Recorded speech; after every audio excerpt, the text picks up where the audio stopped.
Welcome to the Let's Talk Wrestling podcast. You don't know history, you don't know wrestling, you don't know matches. My belly's just a little big, my hand is just a little big, but brother, I am bad and they know I'm bad. There is no revolution. You are truly the future of Lucha Underground. I got it. How about a little heel turn? And if they piss somebody, if they took somebody off here, well then, there goes their career. Well, don't piss anybody off.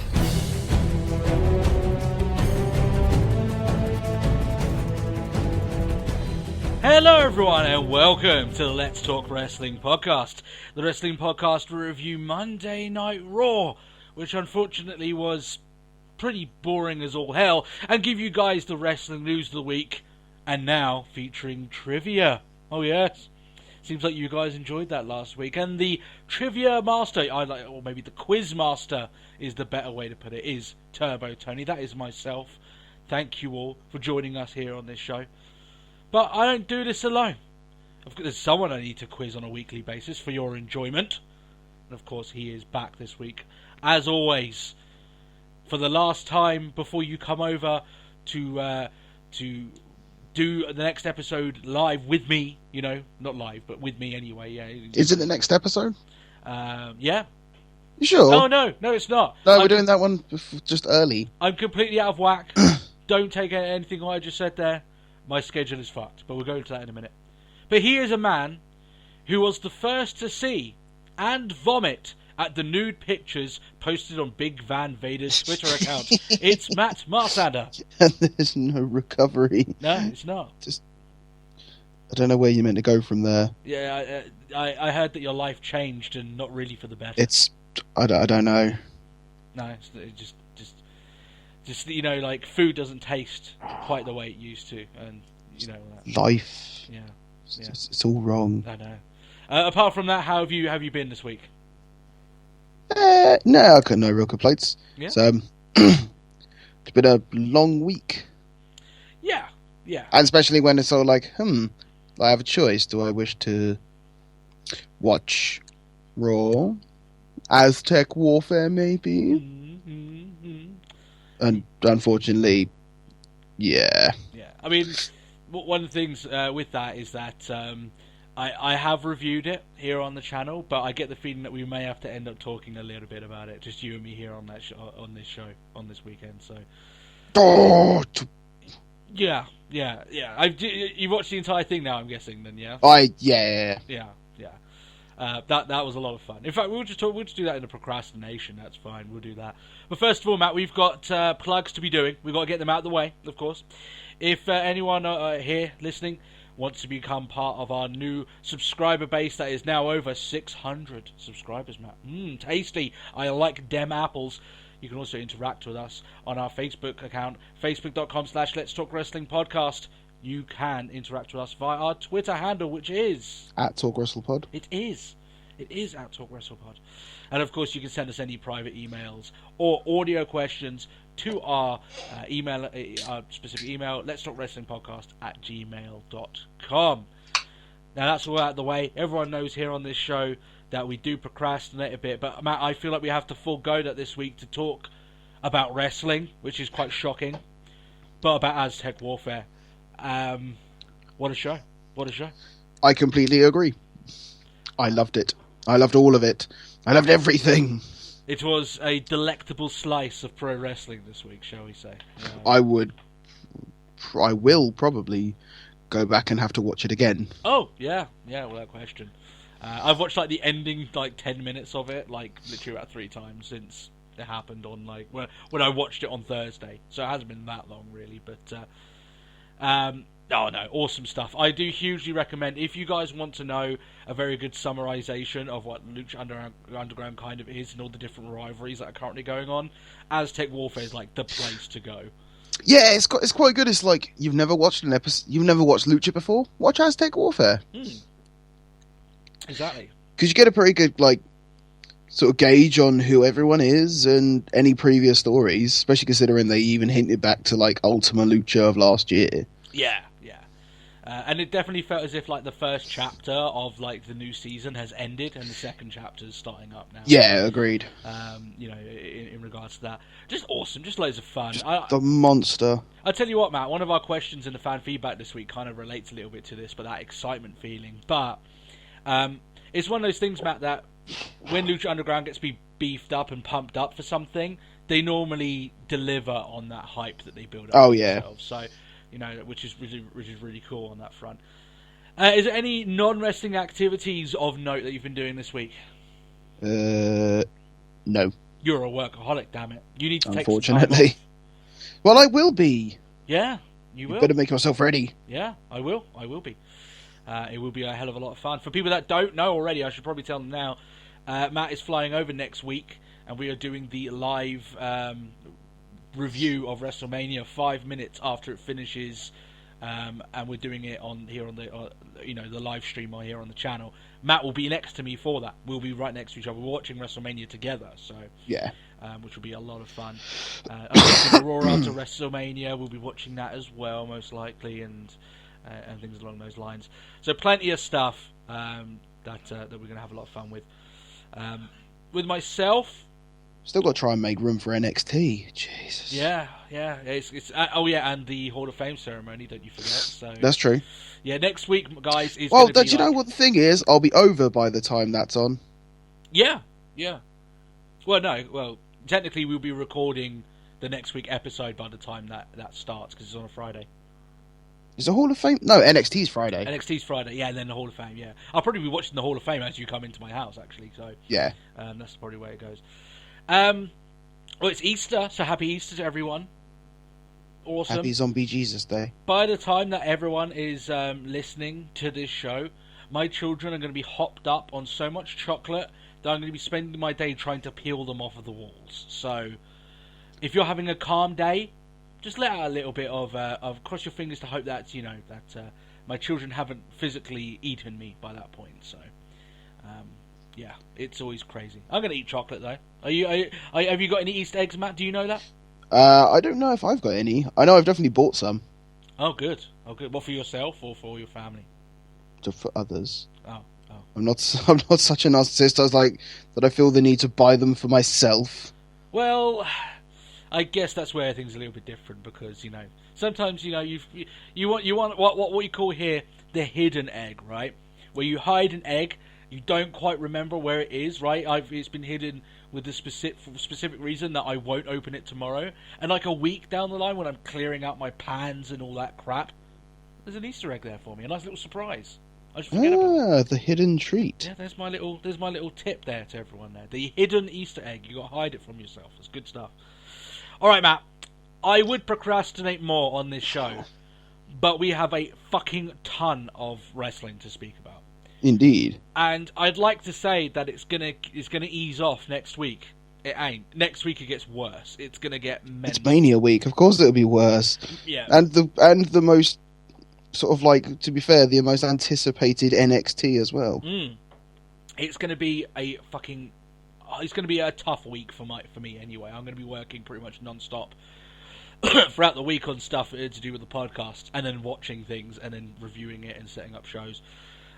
So yeah, it's going to be hectic. If there's not a lot of interaction on the Facebook page and stuff like that, it's because we're busy as fuck. That's the only reason. Oh god, you're going to have to make time for Lucha as well. Well, there's always time for Lucha. Basically, Matt, Monday is my only day off, right? On Tuesday till about the next Tuesday, I have podcast stuff to do every single day of that week. That's true. So it's going to be pretty mental for me. But we won't be alone for all of it. No.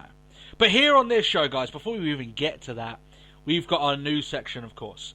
We do have the fan feedback with plenty of humdinger questions.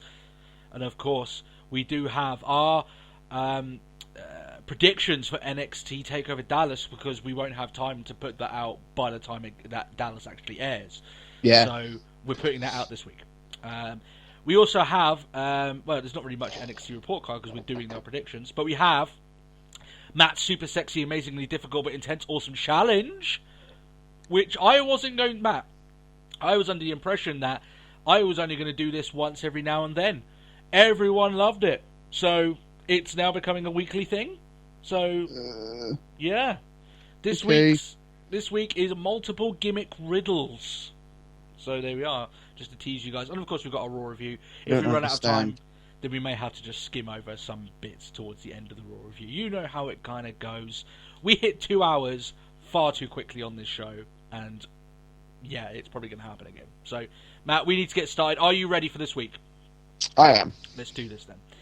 First of all, I just want to say any condolences to any that were affected in the terrorist attacks in Brussels this week. Horrific news.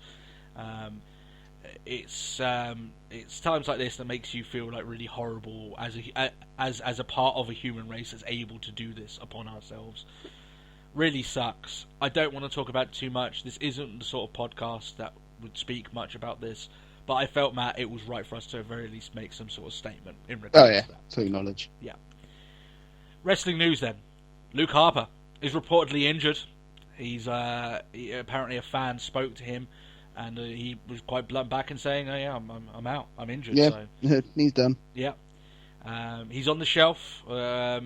Add him to the pile. Really, I guess is really the main statement with that. We're big fans of Harper here on this show. I think I speak for you, Matt, when you say that. When I say that, yeah, I think he's very underrated. In my opinion, he's one of the guys that when I listened to his podcast on, I think he did it with Jericho, he came across as a guy that I would love to interview him here for this show, just because he just seems like such a genuine guy, right?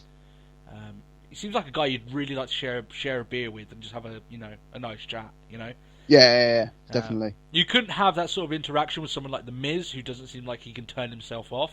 Harper, completely different, right? So. Yeah, I feel really bad for him. To be honest, though, guys, I don't think he was going to have much of a interaction in at WrestleMania anyway. Let's be honest. I mean, after the Wyatts have kind of been done swept nothing. Aside, yeah, for Lesnar, Harper's going to be doing even less, right? So, but it's a shame.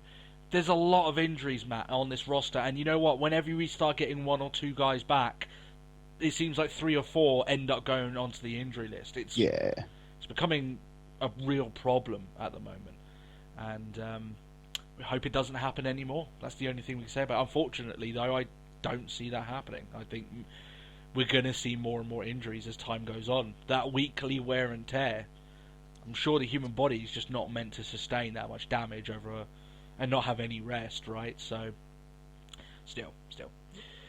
Sami Callihan, you may know him as Solomon Crow from NXT, Matt. Yep. He signed for Lucha Underground. Hey! So, good for him.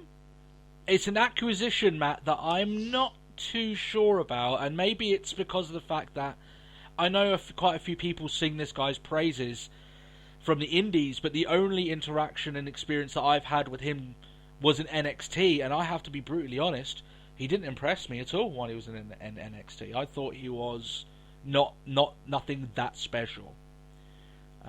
Maybe he is. Maybe I just got to see him in the worst chapter of his career. But I don't know, Matt. Maybe I should be much more excited about this than I am. I'm thinking this is just another PJ Black entering the company sort of thing. That sort of level. Yeah, and that's not gone down too well. No. I mean, everyone knows my thoughts on PJ Black. I'm not his biggest fan. In fact, one of my more memorable rants was about him mouthing off to the fans of Leeds, if you remember back then. Yeah. I don't know. Maybe, you know what, Matt? I'll give him the benefit of the doubt. He'll come on Lucha Underground, and I'm sure that they'll do something at very least with his character. Sure. But we'll see where it goes from there. But interesting. The last bit of the news this week, apart from that Van Vader stuff, which I think, to be honest, I'll keep clear, guys. A small little reference, Matt, I think is more than enough in regards to that. Yeah, I don't think we need to. No, you don't need to elaborate. So look into that. No. TNA have had a few acquisitions and they've had a few leave. Now they've signed 5 big leaves as well. Big leaves, yeah. So the reason I bring these up together is because you're gauging their new recruits to the people that have left their company. They've signed 5 people. The 3 that I know, Cherry Bomb. Cherry Bomb will know. People will know that we had a question maybe a couple of months ago now, Matt, where people were saying indie wrestlers that WWE should snap up, and I said, probably cherry bomb, but because she's too close to 30, they probably wouldn't do it. Well, TNA have, so fair play. They've also signed what you know of as know of on NXT. They've got different names now, but they were known at NXT as Sylvester Lefort and Marcus Louis. Mm-hmm. Okay, so they're basically rejects from NXT, right? And I know that can sound harsh, but that's just the truth. But maybe TNA can do something with them that WWE clearly weren't able to do. They've done it before with EC3, right? But here's the names, Matt, that have left. Now, this news broke as we were recording last week, so you guys may be thinking, well, this is old news. Well, not on our show, because we went over to cover it last week. Eric Young has gone, which I think says a lot in itself. But what is more importantly, Bobby Roode has gone. And I think this is quite huge because you've got two mainstays in TNA. We're talking about two guys that have been there, if not since the beginning, at very least for years and years and years and years. Yeah. And years, right? And one of the things with this, Matt, I think is quite ironic, is that Eric Young has left. He's one of the few guys that he's a die-hard supporter of TNA. He has sworn until his face has gone red that TNA is people have been unfair to the company, and TNA is a great company and it's got a great product. And it's quite funny then in that sense that he's decided to pack it in and leave. I'm going to make some sort of guess here, and this could be completely way off. I don't know either of these guys enough. So take this what you would. Make this, Matt, take this as a theory, right? Okay. And nothing more than this. Bobby Roode is a star. I think WWE will look at him and they'll think, you know what? I think we will pick you up. I think Bobby Roode is that good, right? Yeah, agree. Big fan of Bobby Roode. I think you would agree. You like Bobby Roode, do you? I do. For what I've seen of Bobby Roode, I agree. And if Austin Aries can have a slot in NXT, Bobby Roode has a slot in NXT.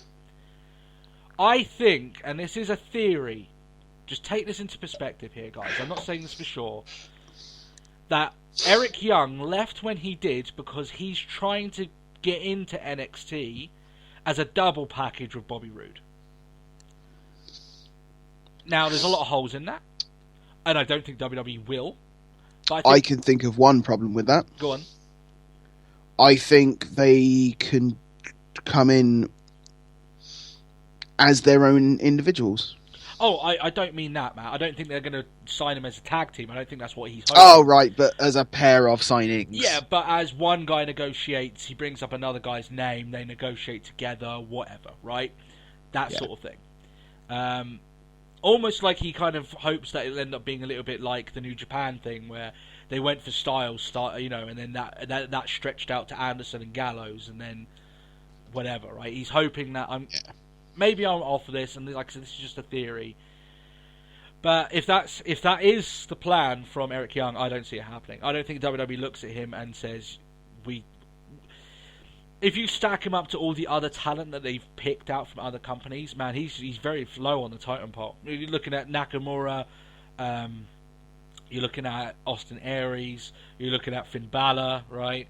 You're looking at AJ Styles. Man, Eric Young, he's very low on that totem pole, and I think there's a lot of people, I don't like this idea of NXT just signing lots of indie talent, it becoming an indie, its own thing, right? WWE's indie promotion. I still like the idea, Matt, of having guys like Jason Jordan and Chad Gable work from the bottom and then learn and then get to the top, sort of thing, right? Through the system, right? And not be plucked out from different companies and then given a role. So, but still, whether or not they will or not, I just don't think WWE would. I think they'll look at Eric Young and think, yeah, sure, he's fine, but nah, I don't think they would. What do you think, Matt? Do you think there's any chance of WWE signing up Eric Young?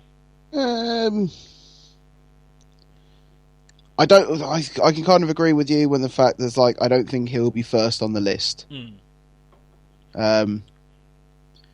Maybe, but he's competent. But I don't think, from what I've seen of Eric Young, I wouldn't go as far as to say I think he's a phenomenal worker. But then this is me who's not really been a great, a great viewer of TNA. What I get from what you're saying there, Matt, is that yeah, sure, he's experienced, but he's not a show-stopping world-class talent like AJ Styles. That's it. And that's completely correct. Yeah, he's fine. He's not a bad wrestler. He's a good wrestler. Is he that good that you would turn WWE's head and make them go out of their way of trying to make a plea to the guy? No, he's not. He's not quite that. And that's how I perceive it to be. But you know what? We'll see from there. I just think it says a lot that a lot of the mainstays of TNA have left. They're picking up guys that WWE just doesn't even want anything to do with, and hoping that they can create stars out of them. I said before, guys, it doesn't bode well, right? I'm sure James Storm isn't particularly happy that the tag team champion that he was with has decided to leave, right? So James Storm's signing with TNA for that money, and now his good mate Bobby Roode's gone. The fuck are you leaving for? Yeah, right. So interesting there. People know our thoughts on TNA. Maybe we're biased because we've been very negative towards them for a while, but take it as you think, right? I'm not going to defend our thoughts on TNA. I've already said all I'm going to say about them, so there you are. Matt, are you ready for fan feedback? Oh, I am, yes. Let's do this. Cameron Hutton asks, with WrestleMania being 7 hours, I think it is 7 hours, right? So you've got 2 hours pre-show, 4 hours, and then the hour post-show. So yeah, is there a post-show? Mm-hmm. Yeah. God, I've never watched the post-show. I think the post-show was one. I don't think they did that normally, or maybe I don't know, but still. Anyway, do you think Raw will ever be a 4-hour show? And yet, that's right. That shudder down your spine, Matt, is quite real. If so, what would be better? A 4-hour Raw with SmackDown gone, or staying the way it is now? As I said there, oh God, 4 hours of Raw every week sounds like my worst nightmare. It really does. I don't know so much if that was a shudder down my spine or just the sick feeling in the back of my throat. Yeah. That I can't think of a worse hell. Yeah. Especially after this week. Guys, this week's Raw wasn't very good. Let's just be honest. Well, no, I mean, just in fairness to the answer, like, hell no. Purely because if they can't go giving us... we don't even... other than Mania and SummerSlam, we don't even have 4-hour pay-per-views. Well, even then, SummerSlam this year was only a 4-hour pay-per-view. Beforehand, it hasn't. The very idea though of what would we pick, a 4-hour Raw or what we have now? I'd have it now because I don't watch SmackDown, and no one really cares what happens on SmackDown. Yeah. If it's a 4-hour Raw, then I'm going to have to watch 4 hours of Raw. That idea. Even with 3 hours though, Cameron, WWE has to be very wary that they're oversaturating their own product, which you would think, just even saying that line, sounds odd when they have no genuine ratings rival. That they're cannibalizing their own product, which sounds crazy, right? They're basically eating themselves. They're basically burning everyone out of their show having the 3 hours. 4-hour Raw every week, Matt, even beyond whether or not you think of me, you think of it or what I think of it, I think everyone can agree it would be quality suicide. It would. Yeah. The show would be horrendous every single week. And I'm not sure that we would review the show every week. Let's say that WWE announces tomorrow, Matt, after WrestleMania, Raw will be 4 hours every Monday night. I would have a serious conversation with you, Matt, saying, you know what? Let's just do Lucha. Let's do Lucha and NXT every week. We're not doing Raw. I think that we would have a lengthy conversation. I think we would really strongly consider it. And I wouldn't even consider you insane to be asking that. Yeah, right. So yeah, there's a warning. 3 hours is ridiculous, right? They have to do 3 hours of television every week. And like I said, I know why it's tough, but they've made this choice. They got into bed with the USA asking them for this length of time. I've got no sympathy for them on that front. But no, definitely not. No 4-hour Raw. 4-hour Raw, like I said, is the makings of our worst nightmare here on this show. It would be awful. Crimson Omega asks, how would we turn Roman Reigns heel? I think we said this recently, but I think we said that it would be a gimmick that he would target and attack fans that the fans have accepted instead of him. So like guys like AJ Styles, that they cheer for him. Maybe make him going against the New Day if they start getting... Well, you're basically saying that he would go along the same lines as what Jericho is currently doing. Kind of, yeah. Right. I think that would be a great dynamic if WWE were willing to budge. I don't think WWE are willing to budge. I think they want Reigns as the top guy. That's going to be one of the things that we're going to talk about in the Raw review. That I think they've got Reigns set in and they want him to be the star, and believe me, they're going to fight tooth and nail regardless of the boos that surround him. So, but yeah, I think we answered that before. Another way that you said there, that Crimson said himself that you wouldn't like Ambrose to be attacked for a reason for him to becoming heel.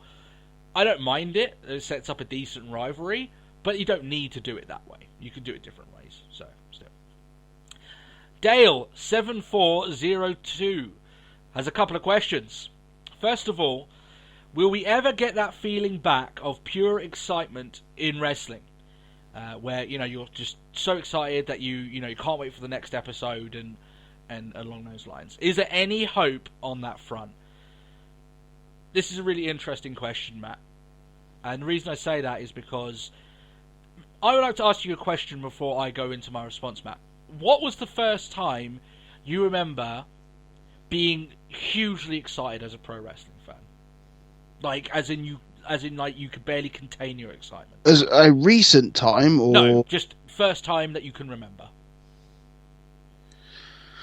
Because obviously you were a kid. Yeah, but I couldn't tell you. You can't remember? No, I genuinely can't remember. If anything, the one time that I just remember is the recent moments of that. Okay, go on then. Yeah, explain anyway. Well, it's got to be Shield versus Wyatt's. Yeah, I would agree with that. That was probably the last... That was genuine. You and me were basically squealing next to each other. We were, yeah. Schoolgirls for that. I remember, Matt, my first WrestleMania I watched as a kid, and I was so excited that I sweat that much in excitement that, like, I literally sweated through my top. I had to change my top before the show even started. I was that excited, right? And if I remember right, I can't even remember what WrestleMania it was. All I know is that Austin was wrestling in that Mania. I don't know which one it was, so I can't tell you what WrestleMania it was. So that made me think, when I thought of that, part of me makes me think that we can still get excited. It's down to WWE creating a storyline that gets us enthusiastic and a match we haven't seen already. At the moment, they tend to give us a lot of matches that they give us 3 matches and then their pay-per-view match is that same match. So it's the 4th match in it. You can't get that excited for a match you've seen 3 times. Let's be honest. The reason why people were hugely excited about that Wyatt and Shield match, it was the first time ever they would ever wrestle. And that's why people were that excited about it, right? I also think it's somewhat an age thing. This is going to be a little bit depressing for you guys. I don't know about you, but the older I get, the more cynical I end up becoming. I can sense it, right? The more older you get, the less that the magic tends to shine for you, right? And that's not just with wrestling, that's with everything in life. I think one of the problems as well, Matt, and I wonder whether or not you agree with this, I think WWE, I think they failed to evolve their storytelling to what people currently expect television shows to currently have. So they like to put themselves up against the quality of shows of Game of Thrones, The Walking Dead, Netflix shows like Jessica Jones, Daredevil, and just good shows like Breaking Bad, that sort of stuff, right? Yeah. They like to, whenever they do the "Did you know this show has blah blah blah blah" better than all these shows in regards to that. If their quality of their weekly television programming is nowhere even close, right? Oh no, not even.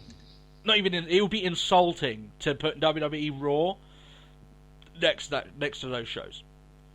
And sure, back in the 80s and 90s, it was easier to sell us these storylines because kayfabe was still alive to a degree, and a lot of the stuff hadn't already been done, right? I just think that WWE, they're doing the way they book their show and the way they write their characters and the way they portray their show. Yes, the set is HD, which is new age, modern. The references they make The tweets that they reference, that's all modern. The real core philosophy of how they book their show, Matt, I think is still very similar to back in the 80s and 90s.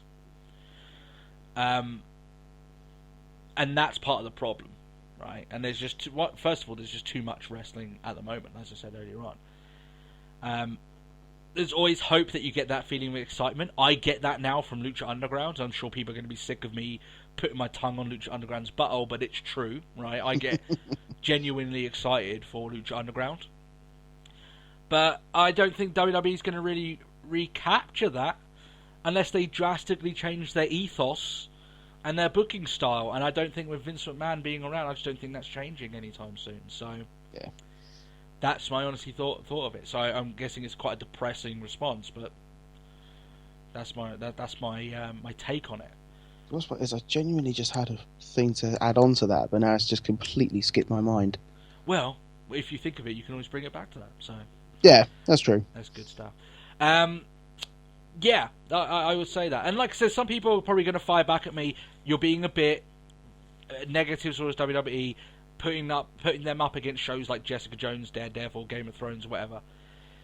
Yeah, you can't put it up because, I mean, Raw is a weekly show, right? Weekly 3 hours. Doing that is going to take away from your quality. Right? That's what it was. Because when you were like, they like to put Did You Know and they compare themselves to everything else. It's like with the same of, like, Major League Baseball and the NFL. Yeah. Right, that's all well and good, but you do realise that the only reason the company is that popular in the total number of followers is because it's an international company. Yeah. That's basically like, it. I don't like the NFL because I couldn't give a fuck about the NFL. Yeah. Because I'm not American. I like WWE. It's international. So there you go. That's one person who likes WWE, not NFL. Yeah.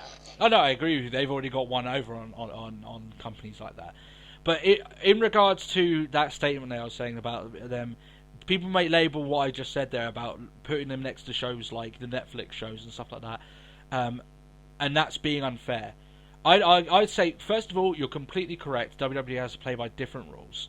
But the thing is with that, I'm able to make that statement because WWE do it themselves. And if they do, then they have to live up by that statement. If they're telling I mean, go on.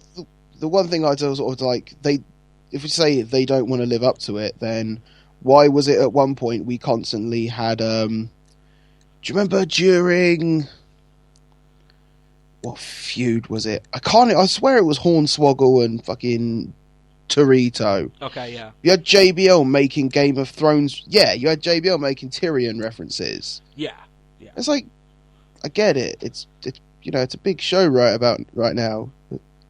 You shouldn't be comparing yourself to this thing. Yeah. We're like Game of Thrones. What's funny then, though, is that when they try and explain what they are, like Stephanie McMahon had an interview recently, and she just came out and said, what we are, basically, is just a weekly television show with characters and stuff. I'm like, okay, so they desperately want to have their name put up next to weekly just not weekly television shows, but just television shows, right? Yeah. They don't want to be referenced as wrestling anymore, right? As sports entertainment, right?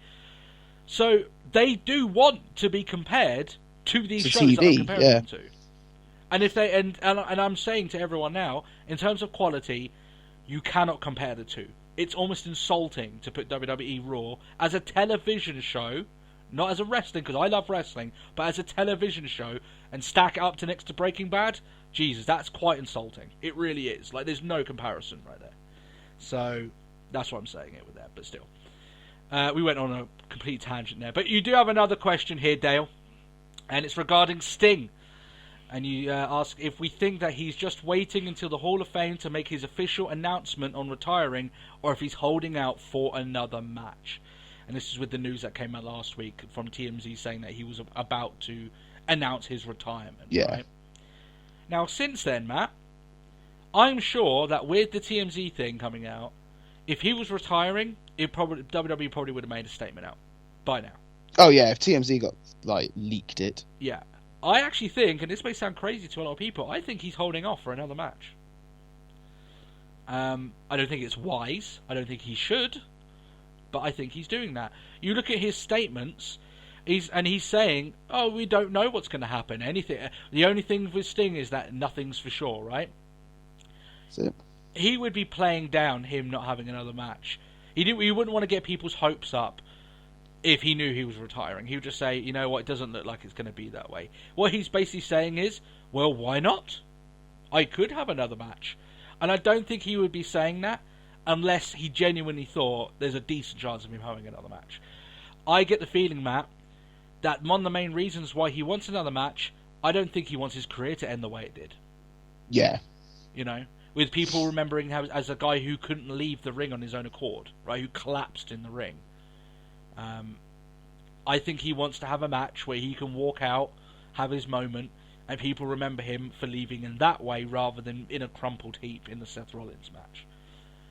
That's why I think he's leaving the door open for himself. But whether or not he should, that's a completely different question, and I don't think he should. I think with the spine problems that he has, I think you're asking for trouble, personally. But I'm not Sting, and he's his own man.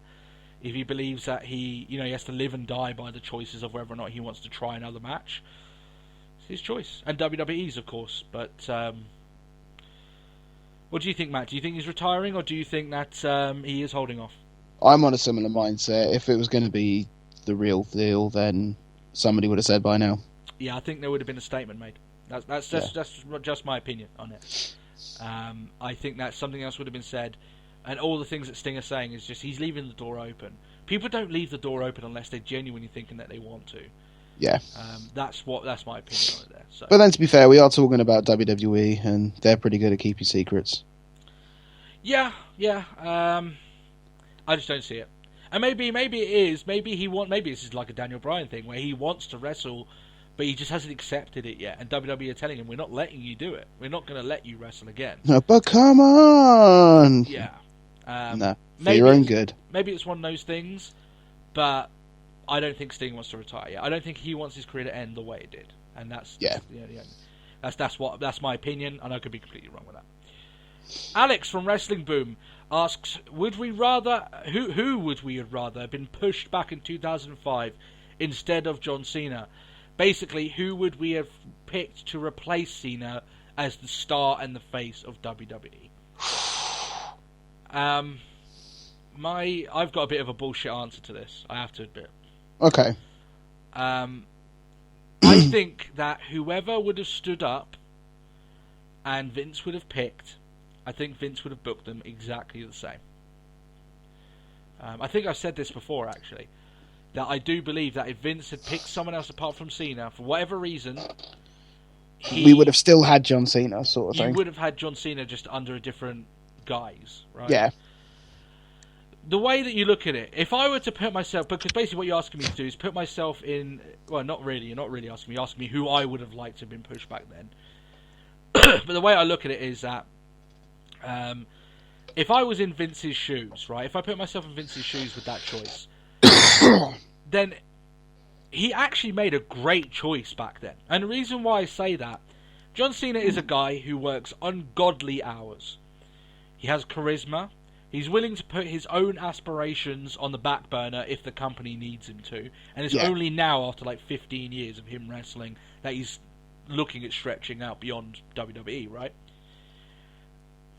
He's never had any problems like drink or drugs or criminal acts. Never. John Cena's never had any problems like that. So the way that Vince looks at it here is that if I was going to pick a new face for the company and a new ambassador, I picked exactly the right person. And it's kind of hard to actually disagree with him on that front. The difference that I would have done, I still would have pushed John Cena.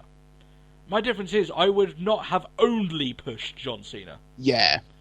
I would have pushed about 4 guys to be on the same level as John Cena. That didn't happen. It became the John Cena show. And like I said, I don't think that John Cena was the problem. I think the fact it was only him was the problem. And I think the philosophy of him having his one guy and building towards that one guy is extremely dated. And I don't know why he does it. But still. I get the feeling that you wanted Lesnar, funny enough, to be that guy. And then when Lesnar left, it left that gaping hole for Cena to rise up from, right? So, I don't know, Matt, is there anyone else that maybe during that time you would have thought that maybe you would have picked, maybe things would have changed? Maybe I'm wrong here. I can't really think of anyone else, to be fair. I can't sort of argue with your, like, he picked the right guy. The thing is, there's been so many backstage reports of like what actually happened, that fateful day that, Cena signed a deal with the devil sort of thing. Yeah, that he was fast tracked to greatness, shall we say. Yeah. Yeah, but then it was like, I need a guy to step up. Yeah. And regardless, an individual will go, I'll do it. Yeah. Yeah. According to reports, and I don't know how correct they are, he was like the only person in that room that actually put their hand up. I find that very hard to believe when Vince says to you, look, who wants to become the next big star of my show? Yeah. I'm sure a lot of people would have put their hands up. Maybe they knew the workload. I don't know. Or maybe he asked a lot of people that were afraid to do it and Cena was the only person. I don't know. But that's the story anyway. My response to that, Alex, is I would have pushed Cena back then. I would have pushed 3 other guys alongside him. Now, I can't name those 3 other guys without really looking into it deep, really, to be honest. And, do you know the worst part is? I'm finding it difficult to even remember a time before Cena. Yeah, right. I mean, that's over 10 years ago now, so I'd have to do a bit more research, get myself back into that period, and pick a few guys out that had potential. That's it. Because you could look at a few guys Get ourselves clued up on the WWE Network for only $9.99. Yeah, and when you're asking that question as well, like, it's not so much like, oh, well, Randy Orton ended up becoming really good, so why wouldn't you pick him? It's not really about that. When he picked Cena was still an untapped talent back then, really. Yeah. I know he had gotten around a bit and he started to get on his way. But you'd probably be looking at a few guys, fringe guys back then, and you would be picking them and saying, okay, for the next 5 years, we're making you into a main event star. And they would have been relative nobodies. So I'd have to go back and look at those fringe guys that maybe have potential that never really got cashed in on. So that's my response. Dane V90 asks if we had to book a pay-per-view with WWE against Lucha Underground involving 1 tag match, 1 women's match, and 3 other matches, including a 1-on-1 main event, how would we book it? I have written out the card, Matt. Okay. If you wish to tweak it, then by all means, because I may... Okay, if I will dispute what I feel needs to be changed, yes. Sure. I will go from the bottom upwards, okay? So, I went with, as an opener, Phoenix versus Neville, which I think would be quite a tasty match right there. Good choice. John Cena versus Prince Puma. Okay. Pentagon Jr. versus Dean Ambrose. Would be good. Sexy Star versus Sasha Banks. Okay. The New Day versus Son of Havoc, Ivelisse, and Angelico. Yeah. And my main event is Brock Lesnar versus Mil Muertes. Would you still go Mil Muertes, or would you do Brock Lesnar versus Matanza? No, Matanza's great and all, but we've only seen him for 1 week, right? And Muertes is a guy. Yeah. I look at and I'd have much more reliance on in putting. Agree. Yeah. I would make one change to that. Mm-hmm. I would have Prince Puma Mm-hmm. against Seth Rollins. I knew you were about to say that, actually, and now you said it, I'm like, that does sound pretty tasty right there. So, the reason why I did John Cena, and man, people are probably going to hate me for saying this, if you're going to say if there was a John Cena of Lucha Underground, which is like the main big face star of it, it probably would be. It's Puma, yeah. Puma. So, that's the main reason why I did it there. So yeah, that's fine. Yeah, that's what I'd go with. I'm sure other people would do other things. That main event, though, Brock Lesnar, Mil Muertes, I would pay cash money for that. I really would. I know it would never happen, Matt, but I would pay good money for Brock Lesnar and Mil Muertes in a match. But still, we can dream. We can dream. Kane St. Dennis. Oh, do you know what? I've just had a match just literally pop into my head, and just Cage versus Ryback. Oh God. The only reason I like that is for Cage destroying him, to be honest. Cage comes off as way more intimidating to me. Yeah, as Roy exactly. I just had that sudden moment where it's like the moment that thought came into my head, I was like, ugh. Kane St. Dennis asks, who do we think are some of the worst gimmicks in wrestling history? Funny enough, the gimmick being one of the main features of our challenge later on. And what bad gimmicks did we love, regardless of how terrible they were? I've got a few here that I liked, even though I know they were horrendous. Simon Dean. Do you remember him? Matt's etching back into his wrestling knowledge to try and remember Simon Dean. Not off the top of my head. You may remember him as the guy who was doing all the workout stuff, and he was trying to sell workout shit to people. And he ended up teaming up with Maven, right? Yeah, I know it was horrible, and like I said, he wasn't particularly great. I don't know why I liked it. I cannot explain. I just liked it. I really did. Hakeem, the African Dream. Oh, that was that was just the guy who was clearly from the yeah. Yeah, the African Dream. That was 100% pasty white. So yep, good for that. I don't know why I put this in. Tori Wilson's dad. Like his whole and he was actually Tori Wilson's dad. His whole character was that he had so much sex with Dawn Marie that he died doing it. Yeah. Like, that's a bad gimmick, but I tell you what, if I want to go out, that's not a half bad way, really. And Dawn Marie's quite an attractive woman, right? So, there is that. The Hurricane, Matt. It's an awful gimmick, Matt. Don't you tell me anything other. No, I loved the Hurricane. I did love the Hurricane. And the Boogeyman. Great. Horrible gimmick. Disturbing. Worms. He ate Jillian's fucking thing off of her face. Don't know why I like it. Just do. Have you got any bad gimmicks that you liked anyway? Artist formerly known as Goldust. Yeah, okay, I'll get with you. During his more bizarre times, shall we say? Just to say more bizarre is kind of the understatement. Yeah, that's it. Of him having the title drenched over his naked pelvis, right? Yeah. Yeah. Oh God, I can't even think of.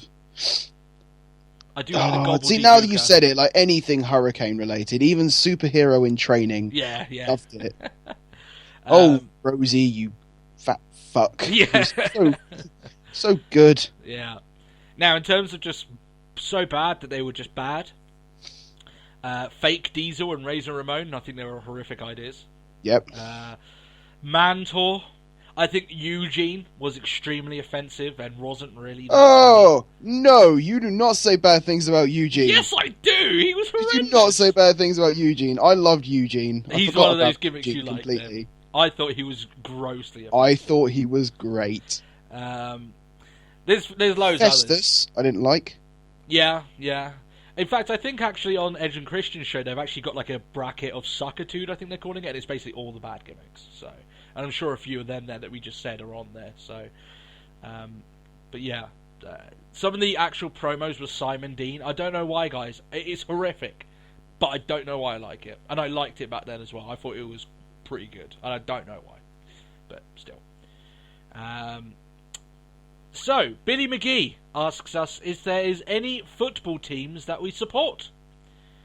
I'm going to annoy some of our more United fans here. I'm a Manchester City fan through and through, and I have been since they were battling for their lives in Division 1, not fighting for the championship in the Premier League. So, yeah, big Man City fan. Been to the Etihad Stadium. I haven't been there in a while, but I have been there. Taken the tour, seen the actual Premier League Championship. It was lots of fun. I might post a picture up it on the Facebook of me actually there. Yeah, man, I've been a Man City fan for pretty much the length of time that I've known you, right? I was about to say, yeah, probably for as long as I've known you. Yeah. What about you, Matt? You got any? And for as long as I've known you, I couldn't give two fucks about football. No. You don't mind watching a match every now and then, Matt, but you never really took a team to heart, have you, really? I've never really cared. You don't really have any sporting team that you really hold dear to your heart, so... I don't. No. I enjoy the sport. I don't enjoy the teams. Oh, okay, well. Because that's all fucking bullshit. Yeah. Well, Man City are awesome. Just going to say that right now. And I think I have said once before that I am a Man City fan. I cut loads of jokes on Wayne Rooney when he was on Raw sometime recently, because obviously he plays for Man United. And and you remember back then, guys, that I couldn't stop making jokes. Well, not also to mention the fact that JBL kind of makes it easy for you. Yeah, pretty much. Shut up about Leicester, JBL. We get it. They're doing good. They shouldn't be doing good. They're a no one. And now Man City are basically, for anyone who knows my thoughts on the football at the moment, Man City basically aren't going to. It will be very hard for them to win the Premier League this year. I'm gunning for Leicester. Go for it, guys. I know as a Man City fan how awesome it was to win the Championship after like 44 years of not getting anywhere close. For Leicester to actually go and win it, I wish them all the best. That's all I can say about that. So, still. Here we go. Last comment. And the reason I left this to last because it could be a potential landmine. Before I begin this, MC Schwabo, before I get into this, just a little bit of a close heart-to-heart between yourself and myself. What I'm about to rebuttal your comment with this week, please don't take to heart. I think you're awesome. You've left some really awesome questions. You're a great fan of ours. You've done great stuff. And if you take anything, what I'm about to say to heart, it's only my opinion. And it's only my opinion against your opinion. It's nothing against you. I feel like I have to do that first, even though what I have planned to say isn't particularly offensive, right? It's just my rebuttal. But I just want to make that sure. And I'm very respectful to any of our fans that wants to leave different thought tracks to us, different opinions, because at the end of the day, we have over 600 subscribers now. Not everything we say is going to resonate with all of the over 600 fans that we have, right? So I'm curious now. Right.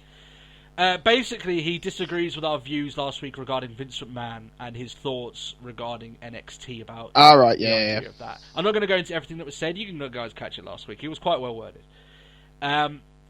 First of all, we'll never take offence to anyone having a different opinion to us, as long as they understand that we might not agree or even find merit in their opinion. So we won't take offence as long as people understand that. Here's my rebuttal to it. Maybe I'm wrong.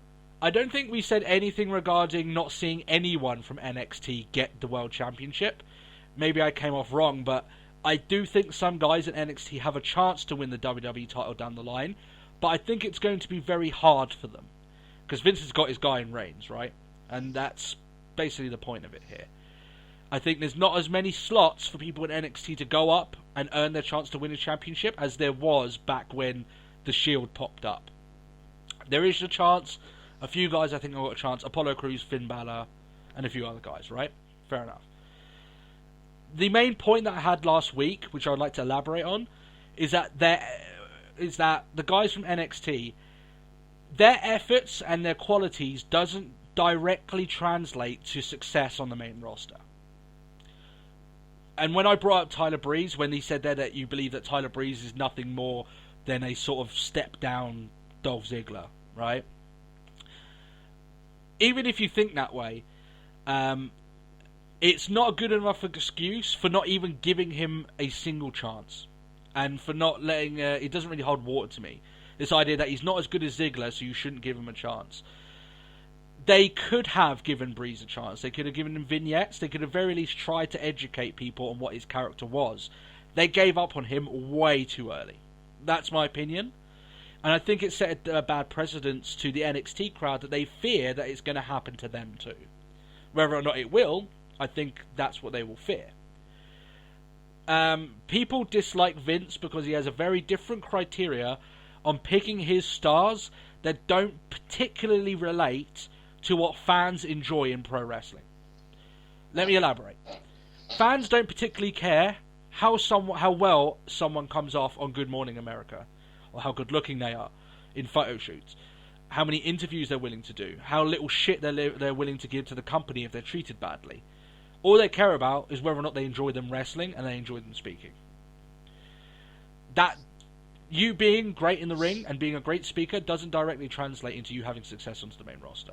That's what fans are annoyed with currently, right? And the thought track that the problem with NXT is, the problem with NXT is that it gets us familiar with guys that the main roster has absolutely no intention of pushing or using correctly. If that was the case, then they shouldn't have called him up. If this is in relation to Tyler Breeze. If they had no thought track or no idea that they wanted to at very least use him, there was no reason to call him up. They should have left him in NXT. I agree that Vince doesn't give a single iota of a fuck towards fan criticisms like ours last week. Believe me, he will not lose a millisecond of sleep over what me and Matt said last week in regards to that. But it's his stubbornness that is going to give us this really awkward main event that's going to happen this year with Reigns and Triple H. I appreciate your opinion, Ashish Fabo. I have a different one. It's bound to happen. Doesn't mean that either of us are particularly right. We're not in the ins and outs. I could be completely wrong. You could be completely wrong. I could be completely right. You could be completely right. Right? That's just my opinion on it. I felt like I needed to elaborate that on a little bit more because I didn't feel like maybe I got my point across on that. But if you have any rebuttal or anything along those lines, that's fine. That's just my response to it there. Do you think I worded that well, Matt? Yeah. I don't think that was... I'm really... The reason why I said all that stuff at the beginning of this, MC Schwabo, I'm worried about making it seem as if I don't think your opinion holds any water. Doesn't have any... Doesn't... that it's not worth speaking it. I'm really afraid that I'll make a statement or make someone feel that way. I've never want that to come off, unless you're being a dick for being a dick. Which you're not here. You're just basically giving your opinion. If you say, oh, you fucking suck cock for having this opinion, I'm going to be like, no, you're an idiot because you haven't worded it correctly, right? But you know what I mean. I hope I'm explaining that correctly. I don't want our fans to think that we're like, oh, this guy, no, what is he talking about? It's just our opinion. That's all it means. And at the end of the day, it doesn't really matter, right? So, do you have anything to add to that, Matt? No, I'll just let you put it across. Yeah, I spent a lot of time getting that response back, so apologies if I went off on that a little bit there. But that's just my thoughts on it there. And like I said, I can see where you're coming from on that. I just wanted to make my own response, and that's completely fine. Right, that is the end of the questions. If you guys wrong. Oh, Twitter. Okay, Matt. Okay, do educate me. It is Twitter. You have Twitter? So we had... Unfortunately, like last week when I was like, I apologise. Yeah. Obviously, I didn't get the notification. Great. But, no notification this time. So, Proche again, you're back. Hey guys, how would you book a WWE versus NXT Supercard? WWE... Didn't we do something like this recently? No, I don't know. It was recently. I don't know. Well, sir, we have done something like this. Yeah. Off the top of my head, you'd probably have to have the champions against each other, right? You'd probably have to have whoever's the WWE champion against the NXT champion. So probably Balor and Reigns after Mania. Possibly. Depends. Then you probably got like Joe against... I would like to see Joe and Lesnar. That would be fun. I'd like to see Joe and Lesnar. I don't know if I'd want Joe and Lesnar. Who else would go against Lesnar then on NXT? Yeah, I don't think anyone else could realistically hold up to him, honestly.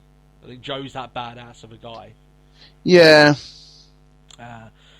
You've got... I think Corbin, maybe. Yeah?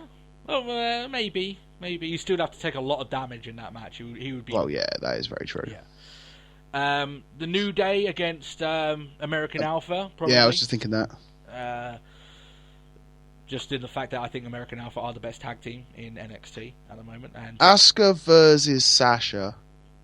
Yeah, I mean, you're looking at two people that never got the chance to really do their thing on the... yeah, that's for that it's sole reason, rather than like Bayley versus Charlotte. Yeah. We've had Bayley versus Charlotte. Yeah, and there's no one that's on the main roster that I think Bayley could wrestle and would be a show-stopping match with. I'm sure she could have it. Well, she has. There are people on the main roster that she could have those matches with, but that's because they came from NXT. Yeah, but I mean the people that she hasn't already wrestled, right? So like, Oh yeah, Alicia Fox I'm pretty sure like Bayley versus Alicia Fox would be a show stealer. No. I'm sure it'd be a good match. I'm just like I would much rather see Asuka against Sasha Banks. I think everyone would. Yeah. So there's a few there for you. If you're not happy with that response, then I'm sure I can have a much more look on that next week and come up with something a little bit better. But that's just the bottom line of it there. But have you got any other ones that you've got there, Matt? No, I have. Nakamura. You have to have a match for Nakamura in that Supercard. Oh God, yeah. Nakamura and Styles. We've seen that. I know, but they saw it in New Japan, Matt. I just want to see it again. Yeah, I guess that is true. Yeah. Or maybe Nakamura Jericho for something a little bit different. Ooh. Yeah. Or you know what, Matt? Even if you don't want Joe, who is the one guy who has fought Brock Lesnar before? Nakamura. He's fought Brock Lesnar. That is true. So, a long time ago, granted. In fact, didn't he beat Lesnar? I think he did, actually, in New Japan. But Lesnar's changed a lot since then, shall we say. Yeah, I was going to say, the Lesnar then compared to now. Yeah. But you know what? Yeah, there's plenty of stuff that they could do there. NXT card. And I think it gets more juicy because of some of the more newer acquisitions that they've had. Like Nakamura. Like, he would be a big match to have. I think it's just good because it's not so much whether it's a fact that who would win or not. I think it sounds like the worst sort of cheesy payoff line. It's like the real winner would be the fans, but that's it. It's essentially at that moment where it's like we could get some serious dream booking going on. Yeah. You could make about 5 different cards. You really could. I'd like to even see like Rollins against Nakamura or Rollins. I was just thinking Styles. Nakamura Rollins. There's tons of stuff you could do there. You really could. I still want just for the image of it. I still want Taker and Rollins, Balor. Aries. Huh? Rollins and Aries. Yeah. No, I still want Taker and Balor though. I still want I think just for the visual of it, and I think they can have a good match. Honestly, it'd just be the battle of the entrance. I know, but I think they could tell a good story in the ring as well, right? Agreed. Because you can have Balor as the demon, right? He's got the speed behind him, but you got the big dog, right? You've got the dead man. Yeah. The actual character of the Undertaker. He has to deal with demons all the time, right? This is normal work for him. So just swat him aside. Yeah, exactly. So stuff like that. Matt. So yeah, if you guys do want to leave any questions, you can leave them in the comment section below. You can also leave that on all of our social media stuff. That's on the graphic in front of you and in the description below. There's plenty of places to find it. There's plenty of, and obviously in the comment section below where the majority of our questions end up relying. Matt, it is time for your super sexy, amazingly difficult but intense, awesome challenge. Ooh. Are you ready? Gimmick riddles. Yep, it is the theme of this week, multiple gimmick riddles. So when I say this, I need you to tell me who the wrestler is, and for obviously, hopefully you can tell me what the gimmicks were back then, right? Right. And now it may I'm still trying to get my head around how it's going to be a multiple gimmick riddle, but I guess I'll figure out. You'll kind of see how it goes. Now, I will say, guys, I believe the difficulty level of this challenge to be far easier than last week. Fucking hope so. All right. Now, even though, as it turns out, judging by some people's comments about last week, I'm an idiot. Well, the difference is, Matt, you're put on the spot, right? I'm giving you a timer. They've got time to figure it out, so there is that. It's much harder, Matt. It's much harder to be put on the spot with all the lights on you, to sweat, be put under the pressure. You've got it a lot harder than most people. So okay, yeah. But let's see how you do this week, Matt. Are you ready then for 5 questions? And to win the challenge, you will need to get all 5. Okay, right. But I will give you all of them anyway. Okay. Number 1. This man would once fix a filling for you, but nowadays he'd. Isaac Yankem, Kane. Yeah, you got it. He's got it. Oh man, I thought this was too easy. Let me do the whole thing. You've got it right. This man would once fix a filling for you, but nowadays he'd only cauterize that wound. Yeah. Kind of get that. Kind of get that idea. Yeah, I get that. Isaac Yankem, Kane. You got it exactly correct. Exactly. Number 2. The bottom line about this former gimmick was the master of his surroundings. Oh, this one's got him a little bit. Here we go. I'll do it again. The bottom line about this former gimmick... Steve Austin, ringmaster. Yeah, there you go. Right. I said it would be a little bit easier this week. Yeah. It would be a bit easier. You got 2 out of 2. This, number 3, this one. Yep. This blue chipper wrestler found himself between a rock and a hard place. This blue chipper wrestler between a rock and a hard place. I'll say it again. This blue chipper wrestler found himself... It's not... Is it Rocky Maivia and The Rock? It is! Yeah. Because Rocky Maivia was the blue chipper. Yeah. I get the feeling now I've made this far too easy for everyone. I think this is far too easy. I'll have to make one super hard next week. But still, 3 out of 3, Matt. You're swishing it so far. No problems whatsoever. Number 4. These last 2 are a bit harder. Okay. This heir to the family throne no longer cries over spilt milk. Heir to the family throne no longer cries. I'll say it again for our fans. This heir to the family throne no longer cries over spilt milk. The Blue Blood and Hunter Hearst Helmsley Triple H. Incorrect. No? You have failed this week's challenge, Matt. I get the feeling you will get this one. It's EC3. Oh, I wouldn't know then. The heir to the family throne. Of Carter, yeah. Right? No longer cries over spilt milk. What was the one thing he was known of in WWE as Johnny Curtis? Putting milk over himself. EC3 was Bateman. Yeah. That's his former gimmick. Not Curtis. Oh, sorry. Bateman, whatever. It was him, though, wasn't it? Have I got this one completely wrong? I don't know. I get the feeling I was still right. I couldn't care about EC3. Have I fucked up? I'm pretty I don't sure know. it wasn't... No, I think you may have to go back and we have to have a recount. Okay. I'm pretty sure I'm right. Listen, guys, if I'm wrong and I've got the wrong guy, then you can just strike this one off. I'm pretty sure that's still correct, though. So, I'll have a look at that up afterwards. Alright. Huh? 5. Are you looking up now for it? Let's have a look. Just put up on Wiki. I feel like I messed up. I'm the quizmaster. I can't do this. No, not week number 2. I'm pretty sure it was him. Bateman, WWE Milk. If something comes up, you know it's that. You know I've got the right one. It's Johnny Curtis. Oh, no! Fuck! So it's as you would now have as Fandango. You haven't failed then, Matt. You haven't failed. You haven't failed. It's me. I've failed. I've failed you and all our fans. He is like the 4th picture. There's a lot of pictures of Bateman, to be fair. Oh, my apologies. My apologies. I'm sorry, guys. I got it wrong. I got it wrong on that one. I honestly thought it was him, but still, I'm completely wrong. So, only 4 questions this week. You can strike that off. Whatever. Okay. Now this is the hard one, right? I'm not so sure, and this one I know I've got completely correct because I checked it, right? Which I should have done on the question. Yeah. Number 4, then. Replacing that one. Only 4 this week. This wrestler shaved their head once, but it got them no closer to superhero status.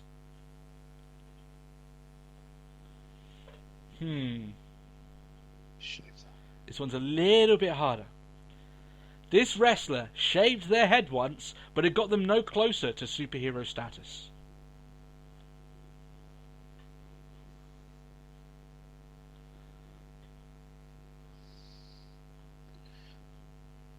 Did I mention it earlier? I don't know, did you? Was it?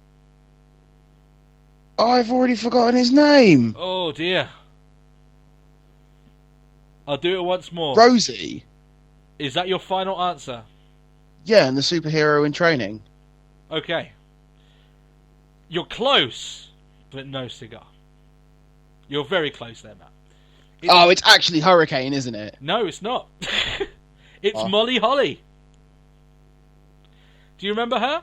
That shaved her head to get onto a pay-per-view at WrestleMania, I think it was. So, yeah, and then she became Super Molly, or whatever she called herself. Yeah. Shaved her head once, but it got them closer to superhero status. Yeah.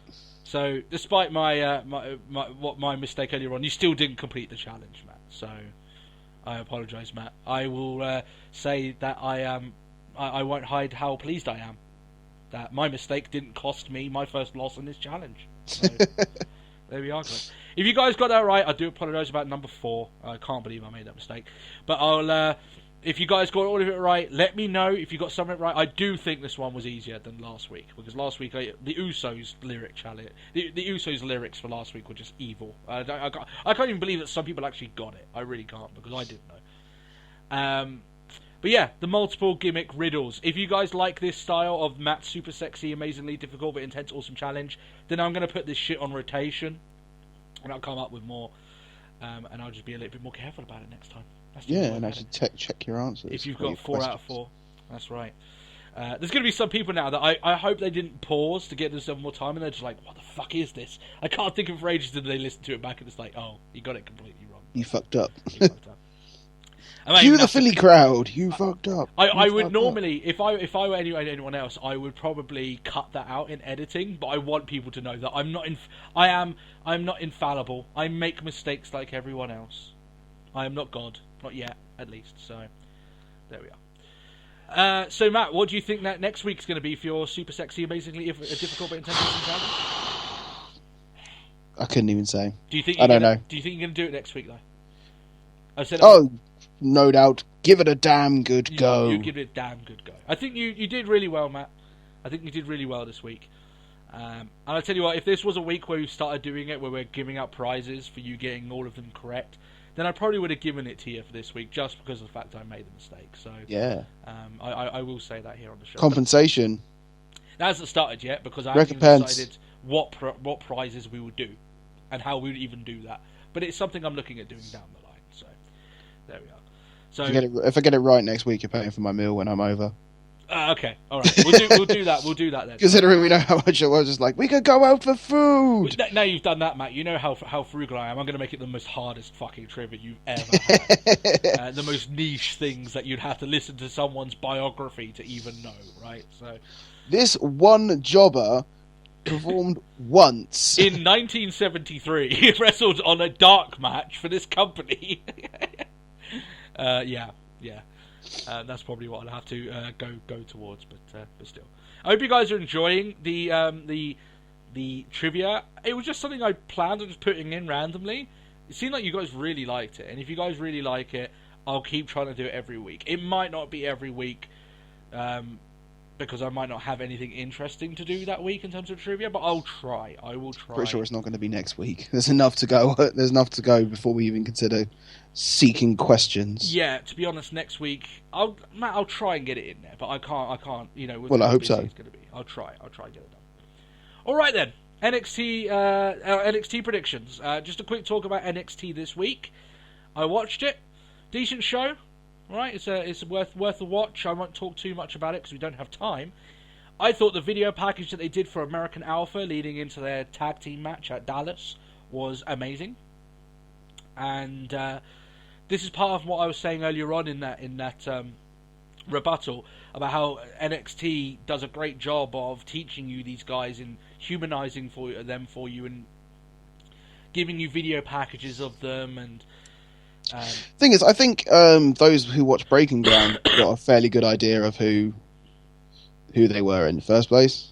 Yeah, but I mean, in this sense, it really got you built up for the match. They made it relate to the match. They kind of okay. I mean, I haven't seen NXT this week. But they were talking about how, you know, Gable, yeah, he went to the Olympics, but he lost at the Olympics. And Jordan, he didn't even get that far, right? He was going to try and win national championships and never really got there, right? This is their chance to get to the big shot and win the big match. So they made a good point of that. I really like the way they did this. But still, anyway, let's get to our predictions then for Takeover Dallas, because it looks like the card is set in stone, even though one of the matches was really just thrown together here, which I'm not too happy about. But still, we'll get to that in a minute. Austin Aries versus Baron Corbin. Who do you think's winning this match, Matt? I'm going to go with Aries, but I think it's going to be a beatdown afterwards. I don't think it's going to be to the point that, like, Corbin is beaten, like, badly, but maybe if it's just sort of like, I reckon Aries will get his finish in, but Corbin will just go, the fuck, and just beat down on him. Yeah, I don't think Aries will get his finish. I think that he'll beat him, but he'll beat him with, like, a roll-up or something, or like a very nifty little pin here and there, right? He uses his technique against the bigger man. Yeah. Enough that Corbin is like, you fucker, I'm not even destroyed yet, and proceeds to batter him. I don't think this is going to be the end. And you know what? I kind of like that, because you know what? I've actually got behind Corbin. I actually think he's doing good work. It protects Corbin that way as well. Yeah, exactly.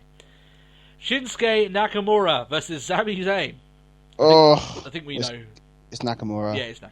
Zayn's going off to the... he is off at the main roster. Technically, he has already made that transition. This is just his going away.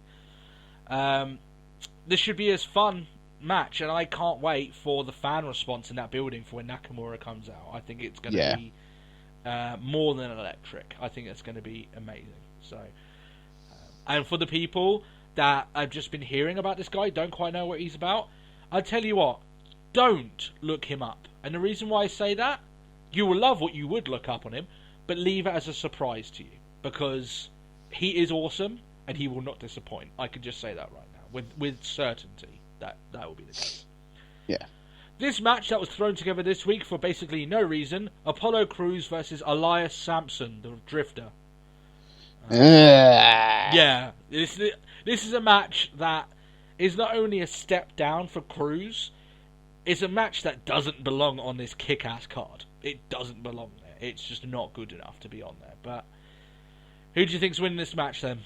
Crews. Yeah, I'll go with Crews. Samson's alright. I still think I'm still not won over. No, neither am I. I think when we did the report card on him, we were like, well, the gimmick, it's kind of unique, but I just don't enjoy it that much. And I don't even know if I completely agree with you with the unique gimmick.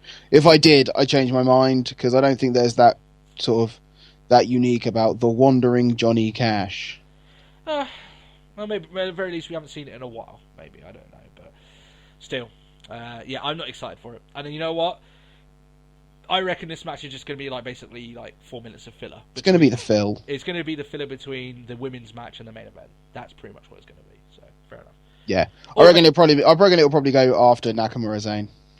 Yeah, actually, I was thinking that because on NXT they normally run both the main events just back to back. They don't have any problem doing that. They don't do a dead match slot. So yeah, I think it'll be the match just before then.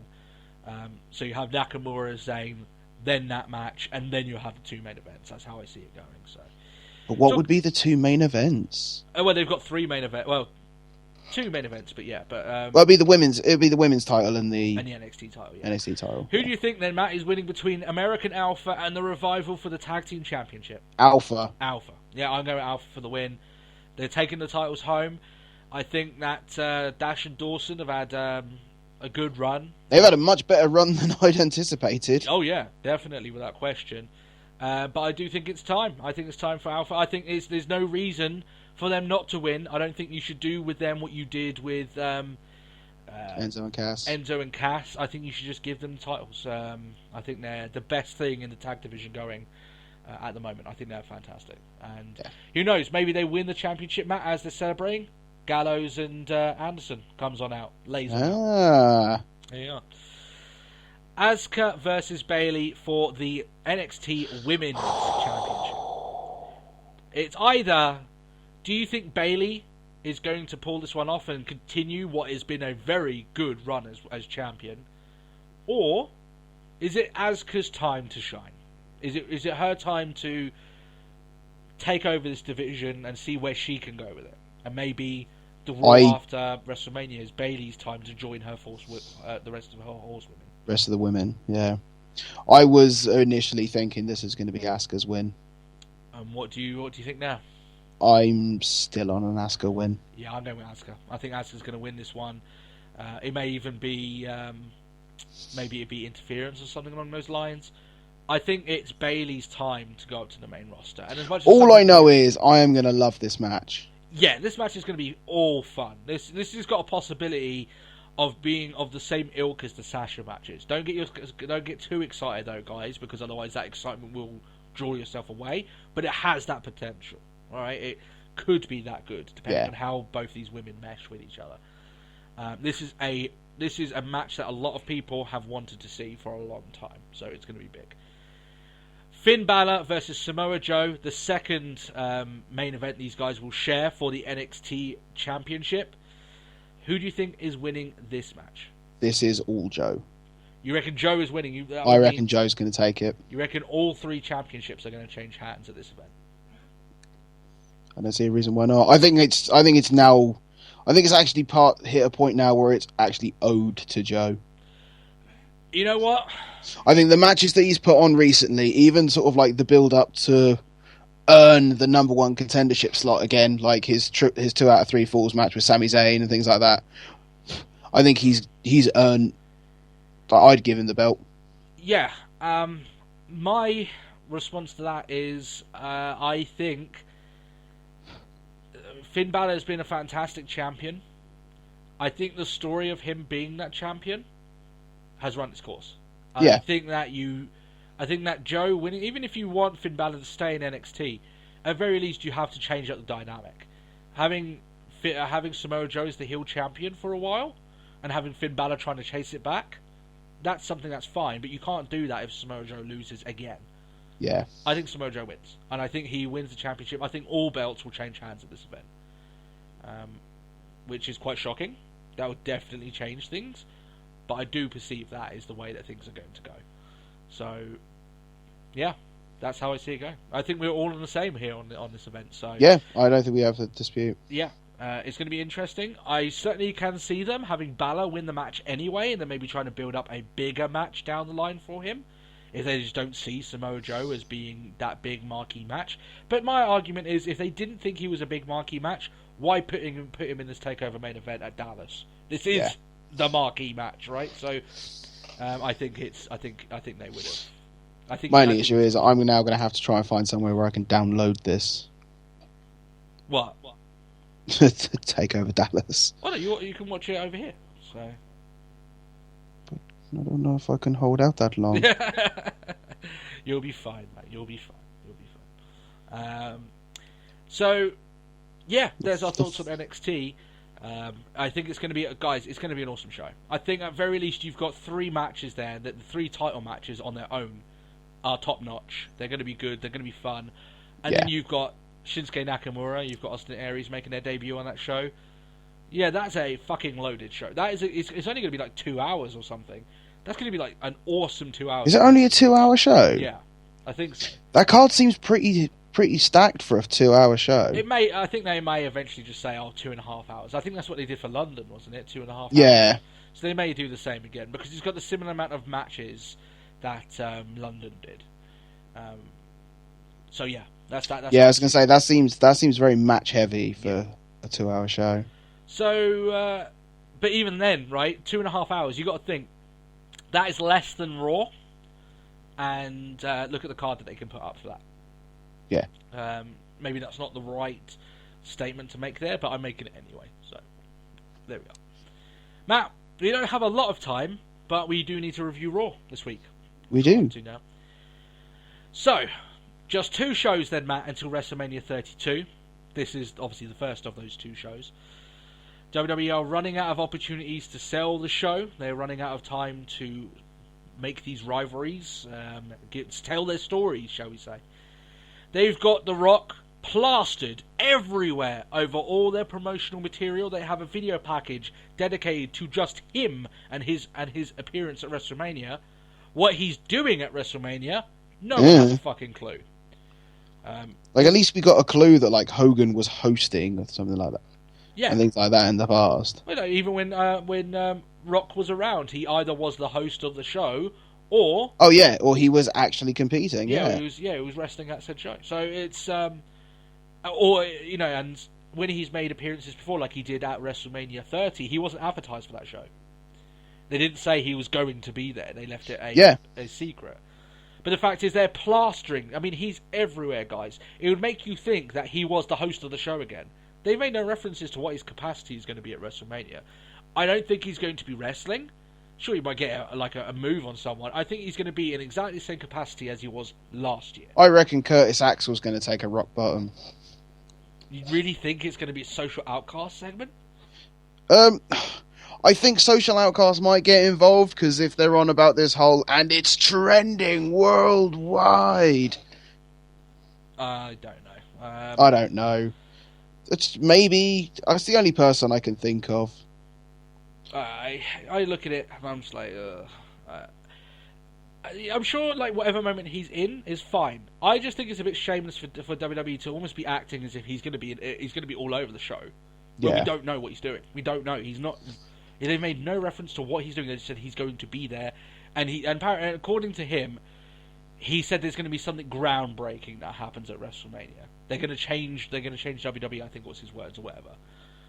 If that is the case, they are. I think this is a case of Rock and WWE doing a Dixie.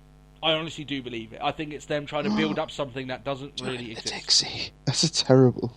That sounds even worse.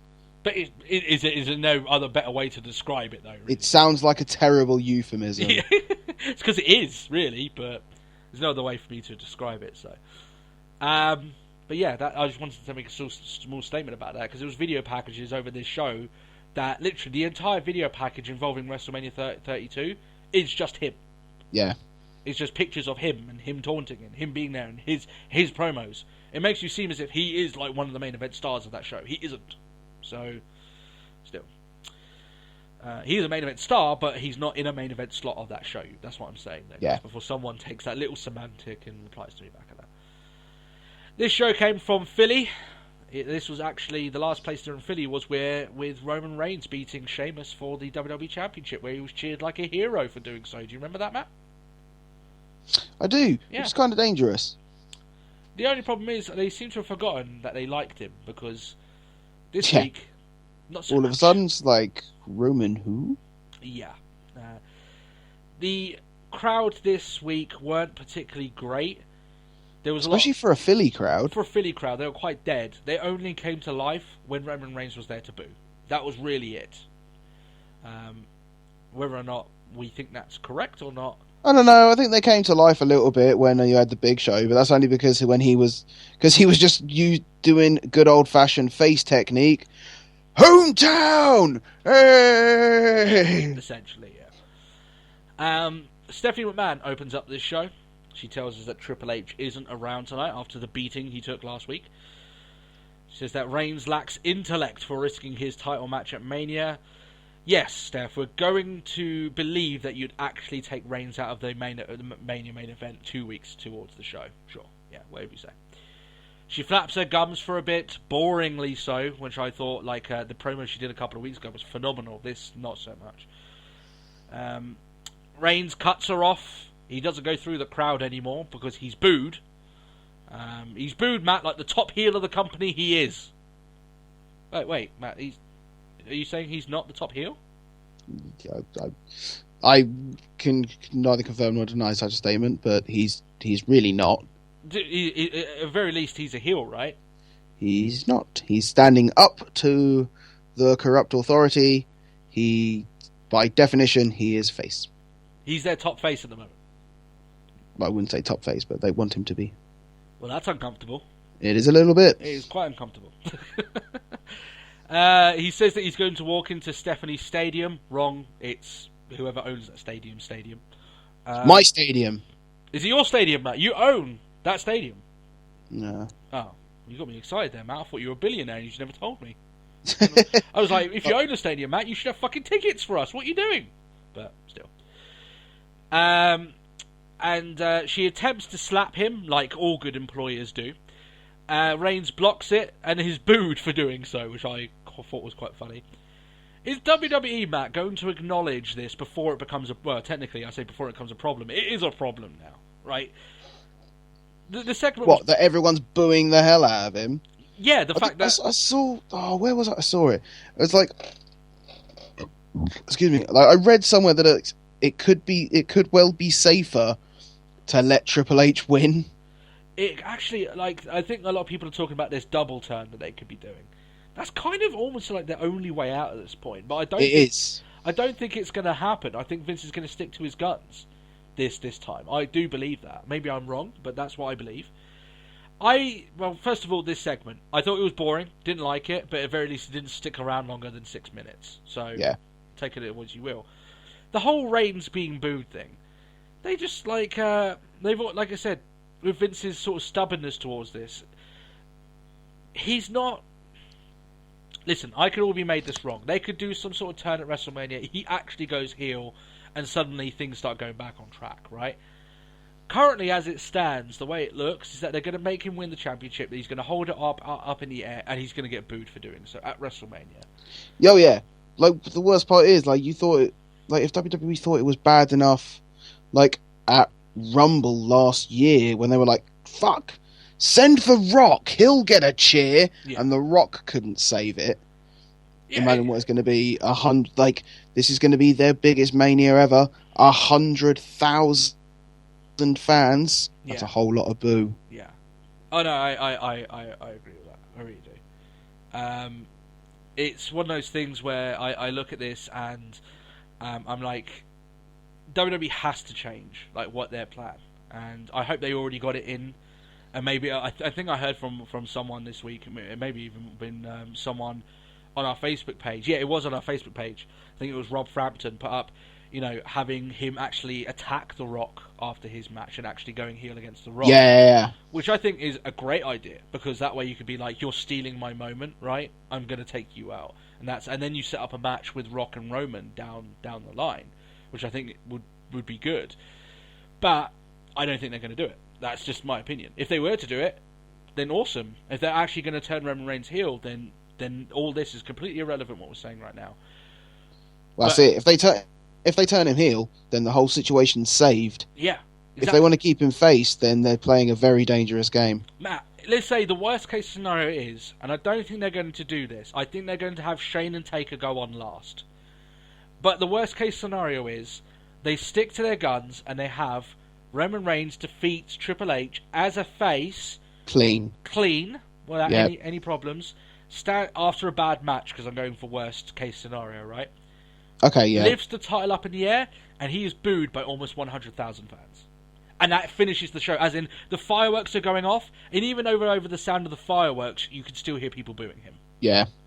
That's the train wreck. And 5 minutes after 4 a.m. in the morning, me and Matt could come on live, and the first things that we're going to say is, well, that was a bit awkward, wasn't it? That was a bit weird. That was a bit uncomfortable. Not, oh my god, that was an amazing show. It's going to be, ooh, kind of told you that was going to ending happen. Left a very bitter taste. Yeah, right. Now, I don't think they're going to do that, Matt. I've come to the assumption now that I do think that Shane and Taker's going on last, because I do think they're going to have Reigns win the belt, but by the time that these hold up the title, everyone's booed him, that doesn't finish the show. They're going to have what I believe... that they'll have forgotten. Yeah, then by that match, there'll be something much bigger in their eyes going on. They won't be booing about Reigns anymore. They'll be into what's going on, right? So that's how I think they're going to do it. But still. AJ Styles versus Kevin Owens. Tasty match, this one. It was teased back at the Royal Rumble. In fact, I thought this was what would be our IC title match for a long while, but we're quite far away from that now. Great, lengthy opening match. I thought this was great fun. As you'd clearly expect from Owens and Styles, they're good wrestlers doing a... I see. I gave you a heads up on this one, didn't I? Yeah. So, opening match? Good. I mean, when you got Kevin Owens frog splashing like a boss, I don't want to hear from anyone now that, oh, Kevin Owens is just a fat guy.